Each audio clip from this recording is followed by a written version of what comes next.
નમસ્કાર મિત્રો, આજે આપણે 5S સિસ્ટમ વિશે શીખવાના છીએ. ઔદ્યોગિક ક્ષેત્રે જાપાને જે કેટલીક ટેકનોલોજી અને સિસ્ટમ્સ ને મેથોડોલોજી આપી છે, એમાંની પોકેયોકે, 5S, કાઇઝન આવી અનેક સિસ્ટમ, કાનબાન જેવી ઘણી બધી સિસ્ટમ આપણને આપી છે, જેને કારણે પ્રોડક્શન ક્ષેત્રે ખૂબ મોટો ફાયદો થયો છે. એમાંની એક બહુ મહત્ત્વની સિસ્ટમ એટલે 5S છે. આજે આપણે આ 5S મેથોડોલોજી વિશે, સિસ્ટમ વિશે શીખવાના છીએ. 5S સાવ સરળ, સાવ સાદી વસ્તુ છે. માત્ર એ જે 1, 2, 3, 4 સ્ટેપ પ્રમાણે કામ કરવાનું કહે છે અને એમાં જે ગાઈડલાઈન આપી છે, જે માર્ગદર્શન આપ્યું છે, એ પ્રમાણે આપણે કામ કરીએ એટલે અનેક ફાયદાઓ થઈ શકે એવું છે. 5S શીખ્યા પછી ઉત્પાદકતા વધે છે. જ્યાં કામ કરીએ છીએ કામનું સ્થળ વધારે સ્વચ્છ, વ્યવસ્થિત થાય છે. કામ કરવામાં સમય ઓછો થાય છે. કામ કરવામાં ઝડપ આવે છે.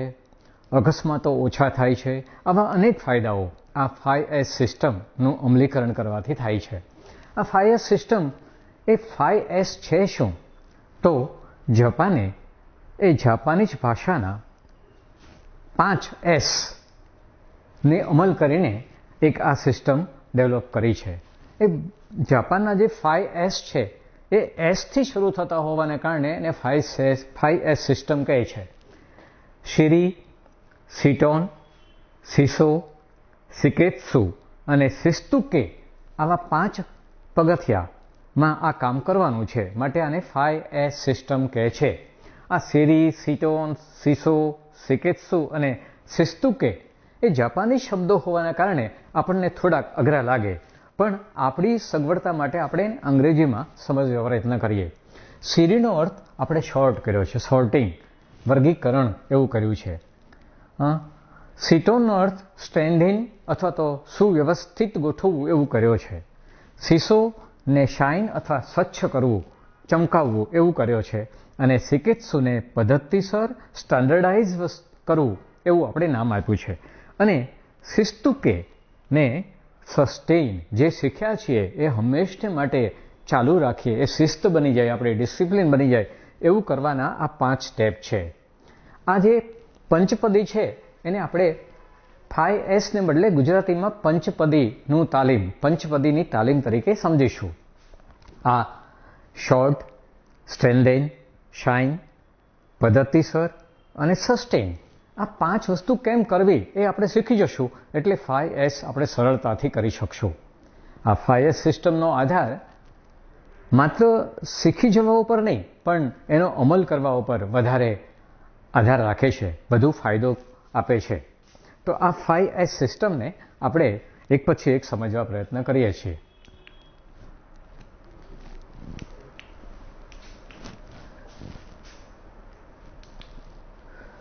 સૌથી પહેલું આવે છે એ શિરી. શિરીને આપણે શોર્ટિંગ એટલે કે વર્ગીકરણ એવું નામ આપ્યું છે. પણ વર્ગીકરણ કઈ રીતે કરવાનું? તો કે જે વસ્તુ આપણી આસપાસ પડી છે એ એના ગુણ, લક્ષણ, સાઇઝ અને ઉપયોગિતા એ બધુંને ધ્યાનમાં રાખીને એને જુદી જુદી રીતે ગોઠવવાનું છે. પણ પહેલાં એનું વર્ગીકરણ શીખીએ. વર્ગીકરણ એટલે આપણી પાસે જે વસ્તુઓ પડી છે એ વસ્તુઓ એટલી બધી હોય છે કે ઘણીવાર બિનઉપયોગી વસ્તુ પણ આપણી પાસે, આપણા વર્કશોપમાં, આપણા ડિપાર્ટમેન્ટમાં પડી હોય છે. એક વખત કોઈ કામ માટે ક્યાંકથી મગાવી હોય અને પછી એનો કોઈ દિવસ ઉપયોગ ન થવાનો હોય તો પણ આપણા વર્કશોપમાં એ વસ્તુ પડી રહેતી હોય છે. એક ડેમેજ થયેલી વસ્તુ હવે કોઈ રીતે કામ આવે એમ જ નથી, છતાં પણ આપણા વર્કશોપમાં કે આપણા કામના સ્થળે એ પડી રહેતી હોય છે અને એ આપણને નડતરરૂપ થતી હોય છે. બીજું, આપણું જે ટૂલ બોક્સ છે, આપણું જે ટેબલ છે, અરે કમસે કમ આપણું મની પર્સ છે, એની અંદર પણ એવી કેટલીય વસ્તુઓ આપણે સાથે લઈને ફરતા હોઈએ છીએ કે જેની કોઈ ઉપયોગિતા નથી. એક વખત કોઈ વસ્તુ ખરીદી અને એનું બિલ પોકેટમાં મુકાઈ ગયું તો હંમેશા કેટલો સમય સુધી આપણે સાથે લઈને ફરતા હોઈએ છીએ.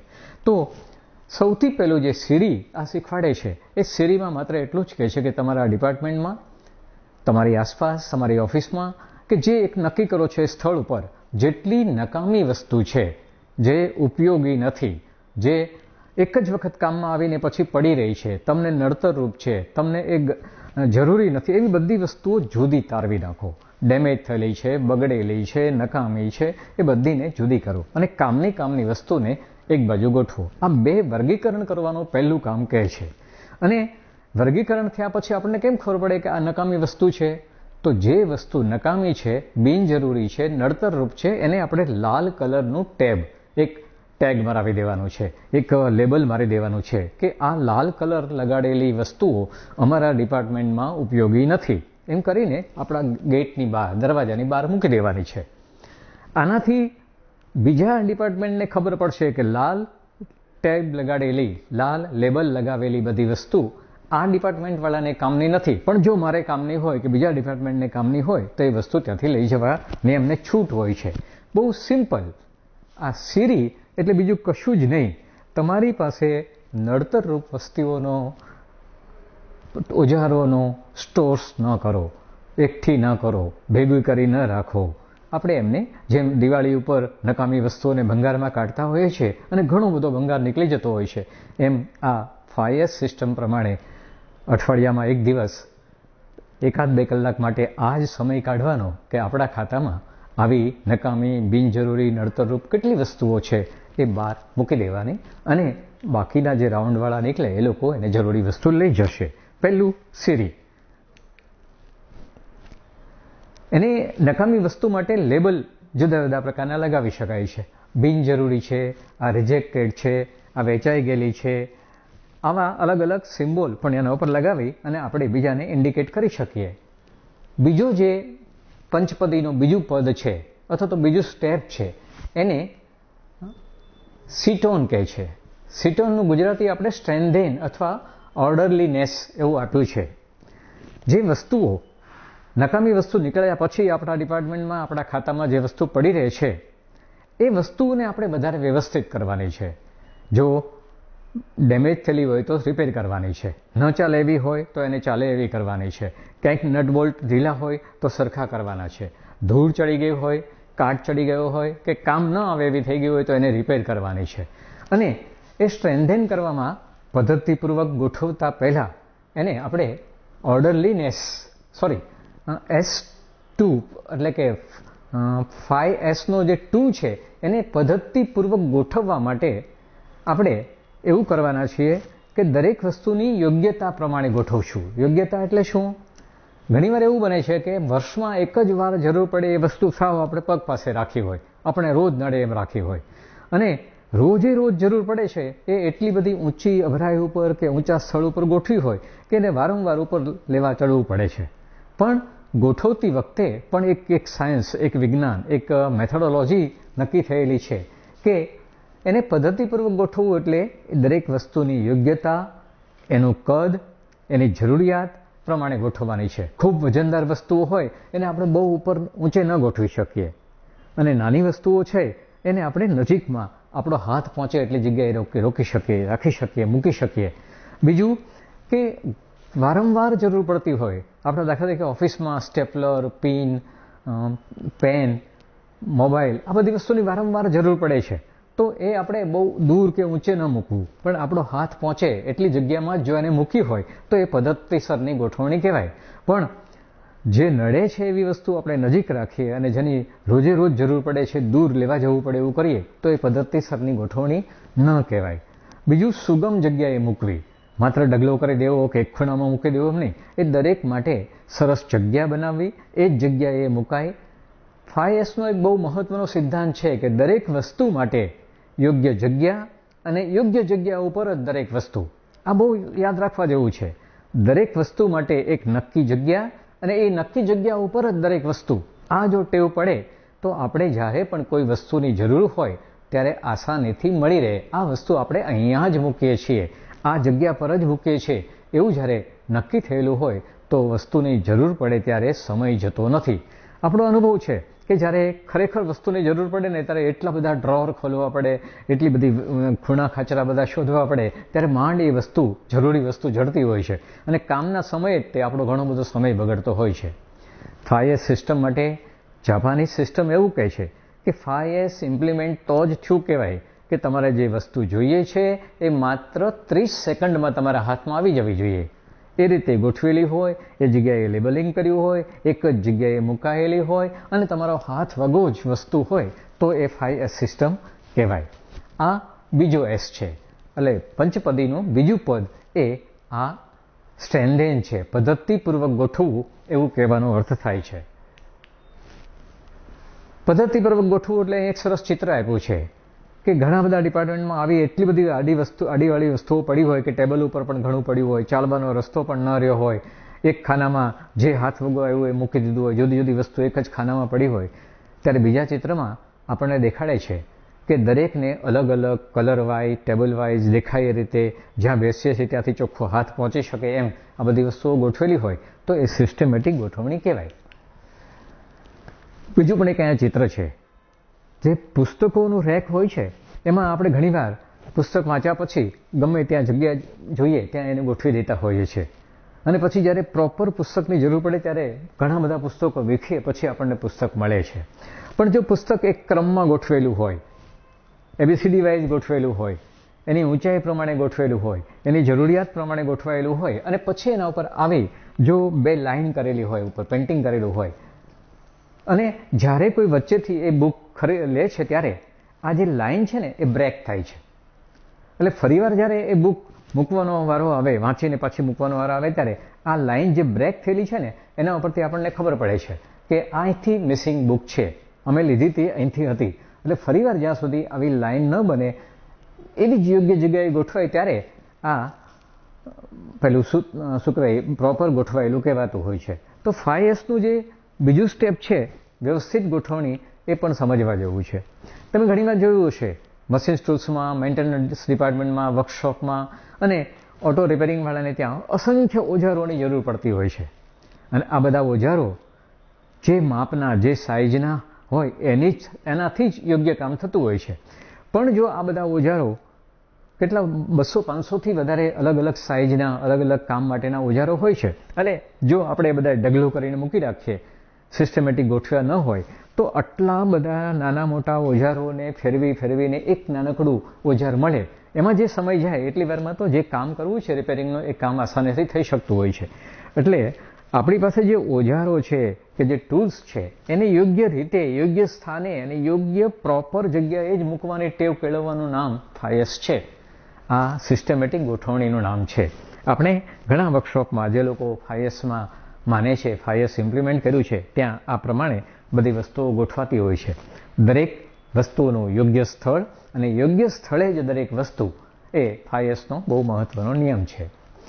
આ પણ આપણે ઘણીવાર જોયું છે કે નાના નાના ડ્રોઅર્સમાં કેટલી બધી વસ્તુઓ, અમુક પ્રકારના બોલ્ટ, અમુક પ્રકારના નટ, અમુક પ્રકારની વસ્તુઓ હોય તો એના અલગ અલગ ખાના અને ઉપર લેબલિંગ કર્યું હોય કે આ ખાનામાં આ વસ્તુ છે, આ ખાનામાં આ વસ્તુ છે, તો આપણે જ્યારે જોઈતી હોય ત્યારે મળી રહે. બાકી આમ જ ઢગલો કરીને રાખવાની ટેવ હોય તો આપણે એ સ્થળ એ વીખવું પડે, શોધવું પડે, એમાં ઘણો બધો સમય જાય છે. પણ આ રીતે સિસ્ટમેટિક ગોઠવાયું હોય તો બિફોર આવું હતું, આફ્ટર આવું સરસ ગોઠવાયેલું રહે છે અને આપણને ઘણો બધો સમય બચે છે અને જે વસ્તુ જોઈએ એ તરત મળી રહે છે. બીજી એક પણ નમૂનો સરસ બતાવવામાં આવ્યો છે, એક એક્ઝામ્પલ છે કે પહેલાં 5S જ્યારે ન હોય ત્યારે આટલી બધી વસ્તુઓ આસપાસ છૂટી રખડતી પડી હોય છે અને આ બધી વસ્તુ પગમાં આવે છે, અકસ્માત કરે છે ને ઉપરથી વસ્તુ લેવા જાય તો કોકની માથે પડે છે અને એવી રીતે એકબીજા પર વસ્તુઓ મૂકેલી હોય કે ક્યારેક નીચે પડીને નુકસાન થાય છે, તૂટ થાય છે. પણ જો આ રીતે સિસ્ટમેટિક બધી વસ્તુઓ ગોઠવાયેલી હોય તો વસ્તુ રેકમાં સરસ ગોઠવાયેલી છે, કદ પ્રમાણે ગોઠવાયેલી છે, કલર કોડ પ્રમાણે ગોઠવાયેલી છે, કચરાપેટીની બહાર કોઈ વસ્તુ નથી, કચરાપેટી અહીંયા જ મૂકવા માટે ફરતી ડિઝાઇન કે લાઇન કરવામાં આવી છે. આ યલો લાઇન છે એની લિમિટ દેખાડે છે, આમાં જ કચરા ટોપલીને મૂકવાની છે અને ટેબલ બિલકુલ ચોખ્ખું હોય છે. જ્યારે જે જરૂર પડે ત્યારે ટેબલ પર કામ લઈ પાછું યોગ્ય જગ્યાએ મૂકવાની ટેવ પડે તો આવું જે પહેલાં પરિસ્થિતિ હોય એ આવી સરસ રીતે ફેરવી શકાય છે.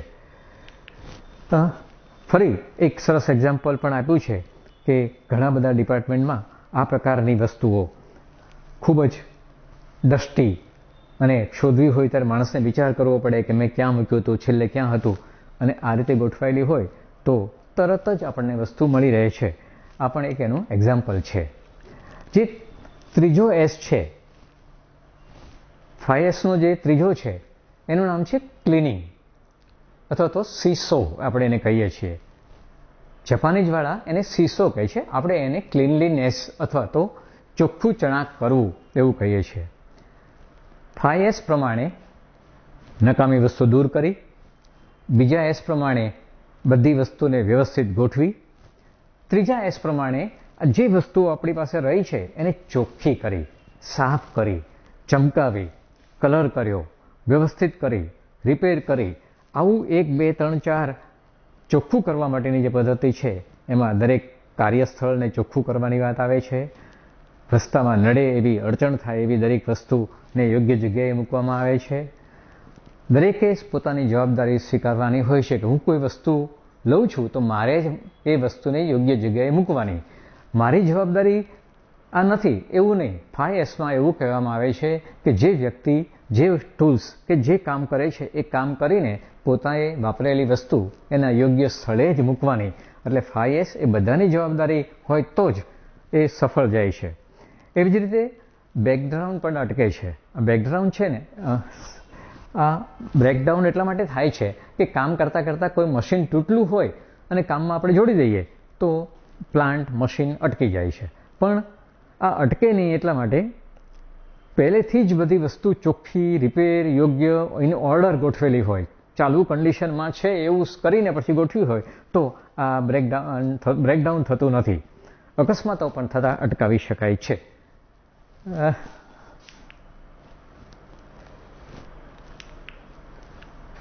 આ જે ચોખ્ખું કરવાની વાત છે ક્લીનલીનેસની, એક વખત બિફોર 5S ઇમ્પ્લિમેન્ટ થાય એ પહેલાં આવું ગંદુ, ખૂબ ધૂળ ચડેલું, ખૂબ દેખાય નહીં એવું, કલર વગરનું, એક બીજી વસ્તુઓથી જુદી ન પડે એમ ઢગલાબંધ વર્કશોપ આપણે જોયા છે.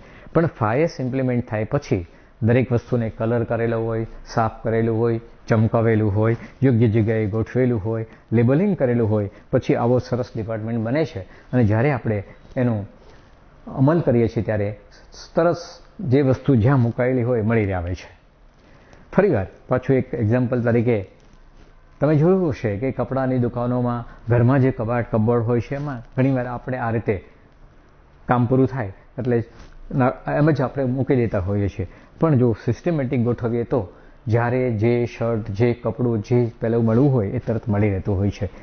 અહીંયા એક પીળી લાઈન દોરેલું સરસ મજાનું બેકગ્રાઉન્ડ છે, સરસ મજાનું એક સ્થળ છે. આ પણ એક 5Sનો જ ભાગ છે કે તમે જે વસ્તુ માટે કોઈ સ્થળ નક્કી કરો એ સ્થળ આ એરિયાની અંદર જ મૂકવાનું છે, આ મશીન આ એરિયામાં જ મૂકવાનું છે, આ પાર્ટ્સ અહીંયા જ મૂકવાના છે, આ ગેંગવે અથવા રસ્તો ચાલવાનો છે, 2 પીળા પટ્ટાની વચ્ચે જ ચાલવાનું છે. આવી બધી જો સિસ્ટમેટિક ગોઠવાયેલું હોય તો અકસ્માત થતા નથી, રસ્તામાં કોઈ બીજી વસ્તુ પડી રહેતી નથી. રસ્તાવાળી વસ્તુ એને યોગ્ય જગ્યાએ હોવાને કારણે, ગેંગવે ચોખ્ખો હોવાના કારણે આપણે ગમે ત્યારે ગમે ત્યાંથી ઝડપભેર પસાર પણ થઈ શકીએ છીએ. તો આ એક સિસ્ટમ પણ 5Sમાં ખૂબ જ ઉપયોગી થતી હોય છે. આમાં અનેક ઉદાહરણો આપણી ઓફિસમાં રોજબરોજ કામમાં આવતા નાના મોટા કેટલાય સાધનો ઘણીવાર આમ જ તે આપણા ડ્રોવરમાં પડ્યા હોય, એને બદલે દરેક વસ્તુને મૂકવાનું એક સરસ મજાનું બોક્સ, એક સરસ મજાનું સ્થળ, ગંદી ન થાય, ધૂળ ન ચડે એ રીતે ગોઠવેલું હોય તો આપણે જે જોઈએ એ આસાનીથી મળી રહેતું હોય છે. ચોથું સ્ટેપ છે એને સિકેત્સુ કહે છે. સિકેત્સુ એટલે પદ્ધતિસર ગોઠવવું, સ્ટાન્ડર્ડાઇઝ કરવું. પદ્ધતિસર કરતાં આપણે એના માટે વધારે સારો શબ્દ વાપરશું, સ્ટાન્ડર્ડાઇઝ. જેમ 12 નંબરનું પાનું, 13 નંબરનું પાનું, 15 નંબરનું પાનું, 16 નંબરનું પાનું જેમ ગોઠવવાનું હોય એ પહેલાં નાનું, પછી એનાથી મોટું, એનાથી મોટું, એનાથી મોટું ગોઠવેલું હોય. ઘણીવાર આપણે ગોઠવી દઈએ પણ એ સ્ટાન્ડર્ડાઇઝ હોવું જોઈએ કે આટલા અલગ અલગ સાઇઝના પાનાઓ હોય છે તો આ રીતે જ ગોઠવેલા હોય. નાની વસ્તુ નીચે હોય, મોટી વસ્તુ એનાથી ઉપર હોય, મોટી વસ્તુ એનાથી ઉપર, પણ વજનદાર વસ્તુ હોય તો નીચે રાખીએ અને આપણે આસાનીથી ઉતારી શકીએ. આવું કંઈક જો ગોઠવીએ તો આ પદ્ધતિસર ગોઠવણી કહેવાય. એ પ્રોસેસ પ્રમાણેનું પણ હોવું જોઈએ કે જ્યારે પહેલી વસ્તુ લેવી છે એ પહેલાં જ અવેલેબલ હોય, બીજી વસ્તુની જરૂર પડે એ બીજી હોય, ત્રીજીની જ્યારે જરૂર પડે છે ત્રીજી જગ્યાએ મૂકેલી હોય. એટલે જેમ ક્રમ પ્રમાણે લેવી જરૂર પડે એ પ્રમાણે પણ એ આસાનીથી આપણને મળી રહેતી હોય છે. જો દરેક કર્મચારી આ રીતે એને ગોઠવે અને નરી આંખે જોઈ શકાય એમ કોઈક ટ્રાન્સપરન્ટ કાચની વચ્ચે કબોર્ડની વચ્ચે અથવા તો જે તે વસ્તુઓ છે એની પર મોટેથી દૂરથી જોઈ શકાય એવી લોકલ ભાષાઓમાં લેબલ લગાવેલું હોય અને માણસ અજાણ્યો પણ શોધવા આવે તો સ્પષ્ટપણે નરી આંખે દેખાઈ શકે કે મારે જે વસ્તુ જોઈએ છે અહીંયા છે. અને દૂરથી પણ કોઈ વસ્તુ મગાવે તો કહે છે કે આ રેકમાં આટલામાં ખાના ઉપર આટલામાં સ્થળ ઉપર પડી છે તો ત્યાંથી મળી શકે. એને પદ્ધતિસરનું સિસ્ટમેટિક સ્ટાન્ડર્ડાઇઝ પેલું ગોઠવણી કહેવાતી હોય છે. અને જો દરેક કર્મચારી આ રીતે બધી વસ્તુને ગોઠવે તો આપણું ગુણવત્તા, આપણી પ્રોડક્ટિવિટી, આપણો સમય બચાવ, આપણો અકસ્માત ઘટવાની પ્રક્રિયા વધી જતી હોય છે. જો અહીંયા પદ્ધતિસર ગોઠવવાની વાત માટે કેટલુંક સરસ ઉદાહરણો આપ્યા છે. ઘણીવાર આપણે સ્ટાન્ડર્ડાઇઝ કહીએ છીએ પણ એ સ્ટાન્ડર્ડાઇઝ એટલે શું સમજતા નથી. આપણે કોઈને કહીએ કે બ્લુ કલરનું શર્ટ લઈ આવો. બ્લુની અંદર 300થી વધારે અલગ અલગ શેડ હોય છે. આપણે કોઈને કહીએ કે લાલ કલરનું પાનું લઈ આવો તો લાલ કલરના અસંખ્ય કલરના શેડ આવતા હોય છે. પણ પ્રોપર લાલ કલર માટે જો કોઈ કોડ આપવામાં આવ્યો હોય કે આને 11 પોઈન્ટ રેડ કહે છે, આને 13 પોઈન્ટ બ્લુ કહે છે, આને 300 પોઈન્ટ ગ્રીન કહે છે, તો આપણે જ્યારે મંગાવીએ છીએ ત્યારે આ જ યલો આવે, આ જ વ્હાઇટ આવે, આ જ બ્લુ આવે. બ્લુમાં પણ ઘણા બધા કલર હોય છે. પણ જો સિસ્ટમેટિક અને સ્ટાન્ડર્ડાઇઝ રીતે ગોઠવવું હોય તો દરેક કલરને એક સ્પેશિયલ ફિગરથી, એક આઈડેન્ટિફિકેશનથી, એક લેબલથી આપણે ઓળખતા શીખતા રહેવું જોઈએ. એવું જ આપણે ઘણીવાર એવું બોલતા શીખ્યા હોય છે કે 2 ફૂટનું એક કટકો લઈ આવો, એક અવડો કેવો કોઈ પીસ લઈને આવો. અવડો કેવો 2 ફૂટની આસપાસનો નાનો લાવો, મોટો લાવો એવું બોલવાને બદલે આ બધા યુનિટ છે માપવા માટેના. કોઈક ઇંચથી, કોઈક સેન્ટીમીટરથી, કોઈ ફૂટથી, કોઈક ટેમ્પરેચરથી, કોઈક કલર કોડથી આપણે જ્યારે બોલતા શીખશું કે મારે આ જ સ્પીડવાળી, આ જ ઊંચાઈવાળી, આટલા જ પીએચવાળી, આટલા જ એમએસવાળી વસ્તુ જોઈએ છે, આટલી થિકનેસવાળી જોઈએ છે, એ આપણે જ્યારે સ્ટાન્ડર્ડાઇઝ ભાષામાં બોલતા શીખશું ત્યારે આપણે એને ગોઠવતા, શોધતા અને વાપરતા વધારે સરળતાથી શીખી જશું. બીજું એવું પણ છે કે ક્લેરિફિકેશન, જે વસ્તુઓ આપણા ડિપાર્ટમેન્ટમાં છેલ્લે વધી, આપણે ગોઠવી રાખી, સરસ કર્યું, ચમકાવી, ઉપયોગી થાય એવી કરી, સરસ અવસ્થામાં મૂકી, એની ઉપર લેબલ હોવા જોઈએ આઈડેન્ટિફિકેશનના. દાખલા તરીકે પોઈઝન, ડેન્જર, ફ્લેમેબલ, એક્સપ્લોઝિવ આવું લખ્યું હોય તો કોઈ માણસને અડતા પહેલાં એને ખબર પડે કે આને અડાય નહીં, એ પોઈઝન છે, એ ડેન્જરિયસ છે, એ સળગી ઉઠે એવું છે, એની પાસે કોઈ વસ્તુ લઈ ન જવાય સળગતી. એવું જ આવી સૂચનાઓ પણ લખેલી હોય કે આ હેન્ડલ વિથ કેર, આમાં કાચ છે, આ ફૂટી જઈ શકે છે. તો એનો વાપરનાર વ્યક્તિને આ સૂચના અગાઉથી મળી જતી હોવાના કારણે, દાખલે ઘણી જગ્યાએ બી અવેર ઓફ ડોગ લખ્યું હોય છે. આપણે કોઈ પણના ઘરમાં ઓચિંતા પહોંચી જઈએ અને આપણે હેરાન થઈએ, કૂતરો માથે દોડીને આવી જાય તો, પણ જો બહાર લખેલું જ હોય તો આપણે બહારથી જ એમને બોલાવતા હોય છે. એવું જ ઓપરેશન મેન્યુઅલ પણ જ્યારે ખોલવાનું કેટલીક વસ્તુ છે એ ક્લોકવાઇઝ ખુલ્લે, કેટલીક એન્ટી ક્લોકવાઇઝ ખુલ્લે, કેટલાક ઢાંકણાઓ છે એ ખોલવા માટે ઉપર એક એરો દેખાડેલો હોય છે કે આ ઢાંકણું ખોલવું હોય તો આમ ખોલવાનું છે અને આમ બંધ થાય છે. આવા જો ઇન્ડિકેશન આપ્યા હોય તો આપણાથી જુદી દિશામાં ખોલવા પ્રયત્ન થાય તો તૂટી જાય અને ખોટી દિશામાં ઉઘાડવાનો પ્રયત્ન થાય તો નુકસાન થાય. આવું ન થાય માટે ઓપરેશન મેન્યુઅલની સૂચનાઓ પણ ઉપર આપવી બહુ જરૂરી હોય છે. ફ્લો ચાર્ટ, ઘણીવાર જે આપણે પ્રોસેસ કરીએ છીએ, પ્રોડક્શનની એક પ્રોસેસ ફ્લો ચાર્ટ હોય છે. પહેલું આ કરવાનું છે, પછી અહીં જવાનું છે, પછી આ સ્થળે જવાનું છે. એ જો આપણને ખબર ન હોય અને આ ફ્લોની બહાર જઈને આપણે વચ્ચે કંઈક ચૂકી જઈએ તો પણ ડેમેજ થાય છે, કંઈક રિજેક્શન આવે છે, કંઈક ભૂલો થઈ જાય છે. પણ જે કંઈ આપણે પ્રોસેસ કરીએ છીએ એ પ્રોસેસનો ક્રમ એ જ પ્રમાણે આટલું જ ઊંચાઈ રાખવાનું છે, આટલું જ નીચાઈ રાખવાનું છે, એ સૂચના પ્રમાણે જો આપણે કરીએ તો રિજેક્શન અટકી શકે છે. અને આને વિઝ્યુઅલ મેનેજમેન્ટ કહેવાય છે. તમારે જે કરવાનું છે એ સ્પષ્ટ નરી આંખે દેખાય એવી સૂચના છે, એવા ચિત્રો છે, એવા ઇન્ડિકેશન છે, એવા લોગો મૂક્યા છે કે તમે વાપરતા પહેલાં તમને ખ્યાલ આવી જાય છે કે આ ક્રમ પ્રમાણે ચાલવાનું છે. એવું જ તે રોડ મેપ છે. અહીંયાથી દાખલે કોઈ મોટી ફેક્ટરીમાં કે કોઈ મોટા ઓફિસમાં જઈએ છીએ ત્યારે ગેટ ઉપર એક મેપ મૂકેલો હોય છે.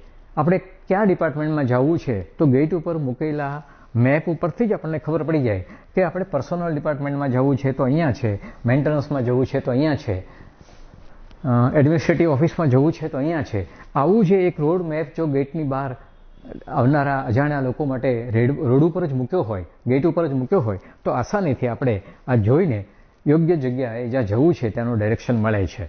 અને એના એરોઝ પણ મૂક્યા હોય છે. તમે મોટા શહેરોમાં જોયું હશે કે રોડ ઉપર એક વચ્ચે બોર્ડ આવે છે કે તમારે પાલડી જવું હોય તો હવે પાલડી બીજા ત્રીજા સ્ટેન્ડ પછી આવે છે. ગાંધીપુલ જવું હોય તો ડાબી બાજુ એરો મારેલો હોય છે કે આ બાજુ વળવો એટલે ગાંધીપુલ આવશે. તો આ જે બધા બોર્ડ છે, સાઇન બોર્ડ છે, એ રોડ મેપમાં ઉપયોગી થતા સિમ્બોલ છે. એવી જ એલર્ટ સિસ્ટમ છે.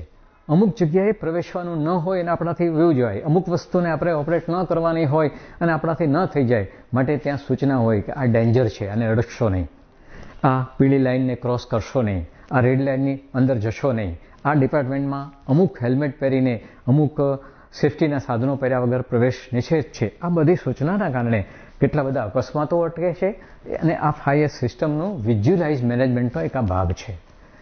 ફરીવાર બિફોર અને આફ્ટર 5S અમલમાં આવ્યા પહેલાંની આવી ગંદી ડાર્ક સિસ્ટમ અને 5S અમલમાં આવ્યા પછી કેટલું સરસ થાય છે એનું એક સરસ ચિત્ર આપણે જોયું. 5Sનો છેલ્લો 5, છેલ્લો S, પાંચમું પદ, એને શિસ્તુ કે છે. શિસ્તુ કે જાપાની શબ્દ છે, પણ આપણે એને સ્વયં શિસ્ત એવું કહીશું. 5Sને આજે 5 પગથિયા છે આપણે શીખી ગયા કે સૌથી પહેલાં નકામી વસ્તુ દૂર કરવાની છે, પછી જે કામની વસ્તુ છે એને વ્યવસ્થિત ગોઠવવાની છે, પછી જે ગોઠવેલી વસ્તુ છે એને સારી કન્ડિશનમાં સાફ સૂફ, ક્લીન, ચમકેલી, ચોખ્ખી એને યોગ્ય સ્થળે સ્ટાન્ડર્ડ પ્રમાણે એના નિયમ પ્રમાણે ગોઠવવાની છે, લોકો જોઈ શકે એવા લેબલ મારવાના છે. આ બધી સિસ્ટમ આપણે ફોલો કર્યા પછી પાંચમું જે છે એમાં સ્વયં શિસ્ત કેળવવાની વાત આવે છે કે જો આપણે આ બધું પદ્ધતિસર કર્યું છે ને તો આપણામાં એવી ડિસિપ્લિન, આપણામાં એવી એક સ્વયં શિસ્ત આવી જોઈએ કે ના, હું જે કામ કરીશ એ આ 5Sના નિયમો પ્રમાણે કરીશ. હું લઈશ એ વસ્તુ ત્યાં જ મૂકીશ. જો તૂટી જશે તો દૂર કરી દઈશ. જો બરાબર હશે તો એના યોગ્ય જગ્યાએ લેબલ જ્યાં માર્યું છે ત્યાં જ ગોઠવી દઈશ. કામ કર્યા પછી વસ્તુને બરાબર સાફ કરીને મૂકીશ. કામ કરવાની જગ્યાએ જો કશો કચરો કે કોઈક રો મટીરિયલ પડી રહ્યું છે તો એને સાફ કરીશ. આ બધું જ જો લોકો તમામ કર્મચારીઓ, તમામ સ્તરના કર્મચારીઓને બરાબર તાલીમ આપીને એકે એક માણસનું આ કામ છે, મેનેજમેન્ટ લેવલના કે સુપરવાઇઝરી લેવલના નહીં, વર્કર્સ લેવલના કે ઓપરેટર લેવલના કોઈ પણ કર્મચારીઓ જ્યારે આ બધા નિયમોનું પાલન કરે છે અને આ 5 પદ પ્રમાણે 5 સ્ટેપ પ્રમાણે એ કામ કરતા થાય છે ત્યારે 5S અમલમાં આવી શકે છે. આની જાગૃતિ માટે આપણા ઘણા બધા રસોડામાં આપણે આવું જોયું છે કે ઘરમાં રસોઈનું કામ કરવાવાળા લોકોને દરેક વસ્તુ અંધારામાં પણ આપણે માગીએ કે અમારે વસ્તુ જોઈએ છે તો આસાનીથી મળી રહેતી હોય છે. અને એનું કારણ એ છે કે કેટલાક ટ્રાન્સપરન્ટ બરણીઓમાં, ટ્રાન્સપરન્ટ બોક્સમાં કેટલીક વસ્તુ એમને મૂકી હોય છે, લેબલિંગ પણ કર્યું હોય છે.